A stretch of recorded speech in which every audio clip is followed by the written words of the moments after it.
Alors, je suis M. Diomandé Loseni à l'état civil, bien connu sur le sobriquet de Loseni Kibafori Diomandé. Je suis membre militant de Génération et Peuple Solidaire depuis sa création, mais bien avant, j'étais soroïste depuis les années 2007-2008 à Bouaké. Moi, on m'appelait à Bouaké, je vous rappelle, le titrologue. Vous savez, chaque fois qu'on partait à l'école avec mes amis, et je ne dépassais pas les journaux. Voilà, chaque fois, je m'arrêtais, lire les titres et tout. Et j'ai lu des titres de journaux qui ont attiré mon attention sur les événements qui se sont déroulés à Bouaké, c'est-à-dire son attentat. J'ai ce jour-là osé acheter ce journal-là lorsque on cherchait même les 100 francs, 200 francs pour se nourrir le matin. Mais et quand j'ai lu l'interview du président, alors Premier ministre Soro Kibafori Guillaume, je suis allé réécouter sur une chaîne qui passait à Bouaké à son temps, qu'on appelait TV Notre Patrie. Cet homme, je me suis dit, voici quelqu'un qui vient d'échapper à un assassinat, il faut le dire. Et puis, malgré ça, on lui pose la question de savoir quelle orientation il donnerait à son combat politique au Sénégal ou au sein des forces nouvelles. Est-ce qu'il continuera cette marche avec le régime d'Abidjan, tout ça.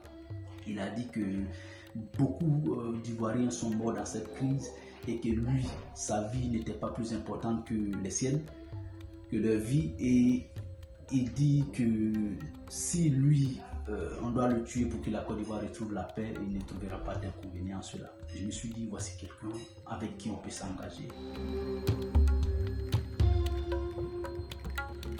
Ce sitting, c'est pour encore une fois de plus interpeller l'opinion nationale et internationale sur les dérives autocratiques du régime d'Abidjan, du régime du RHDP, sur les atrocités que le régime aujourd'hui abat sur le peuple de Côte d'Ivoire.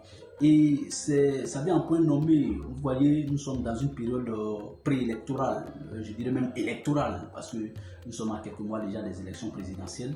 Et le président Ouattara, avec son gouvernement, se joue au sou et au muet face à, comment dirais-je, aux exigences du moment, c'est-à-dire au dialogue politique, à la RLE et tout ce que vous savez. Et donc, ce sitting, nous avons décidé de nous lever comme un seul homme, de donner encore une fois plus de la voix.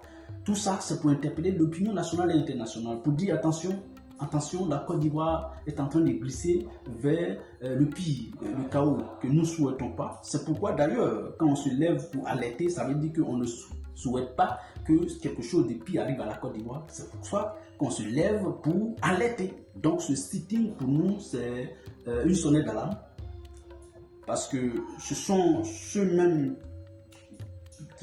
qui ont contribué aussi à l'avènement de Ouattara que nous interpellons, cette communauté dite internationale-là. Donc ce sitting en France, ici, le samedi 22, c'est pour honnêtement prévenir, n'est-ce pas, ce qui pourrait advenir après les élections ou bien pendant les élections en Côte d'Ivoire, du fait que le président Ouattara, sinon le gouvernement RHDP, se joue au sou et au muet. Donc nous appelons les Ivoiriens à nous rejoindre ce jour-là pour donner ensemble de la voix, pour taper le poing sur la table, pour alerter en tout cas cette opinion-là qui demain sera, n'est-ce pas, le témoin privilégié de l'histoire de la Côte d'Ivoire. Voilà un peu l'idée qui est beaucoup plus mûri par mes camarades et moi-même pour que ensemble ce samedi-là, le 22 mars, nous puissions mener à bien cette opération ici maintenant. Vous savez, le président Ouattara est élu est président de Côte d'Ivoire, mais il est plus ici en France qu'à Abidjan. Et tout ça, il est à la recherche toujours de la consolidation de ses soutiens occidentaux, donc en France. Et il n'y a pas l'endroit plus meilleur que de venir ici en France dénoncer le président Ouattara qui est plus en France qu'en Côte d'Ivoire. Vous voyez, parce que les images qu'on montre de la Côte d'Ivoire ici en France n'est pas celle que vivent les Ivoiriens, n'est pas celle que les Ivoiriens connaissent. Donc, ce sitting en France contribuera à démontrer justement qu'en Côte d'Ivoire, ce n'est pas vrai ce qu'on leur dit. Nous sommes Ivoiriens. C'est vrai qu'on vit en France, mais comme le disait l'autre, on règle le problème au village, on règle le problème à Abidjan. Donc ça veut dire qu'on est au quotidien au fait de tout ce qui se passe à Abidjan. Oui. Deuxièmement, c'est que ce sitting ne peut pas se tenir aujourd'hui en Côte d'Ivoire. Il sera réprimé. Nous serons gazés par les accaboulés du président Ouattara, par les bagavés à Abidjan.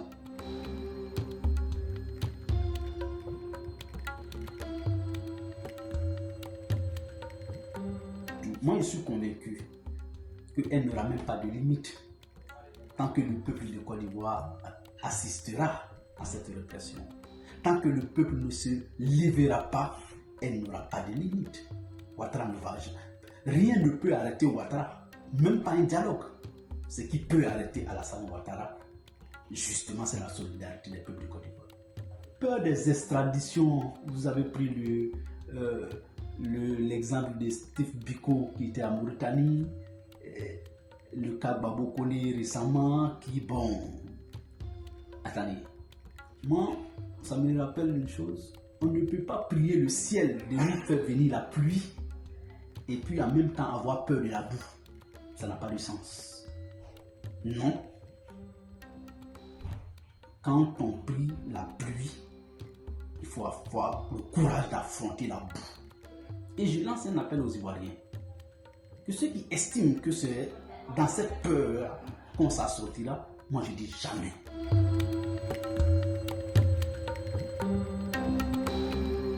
Avec tous les Ivoiriens, épris de paix et de justice, de tous les bords, je vais vous faire une confidence.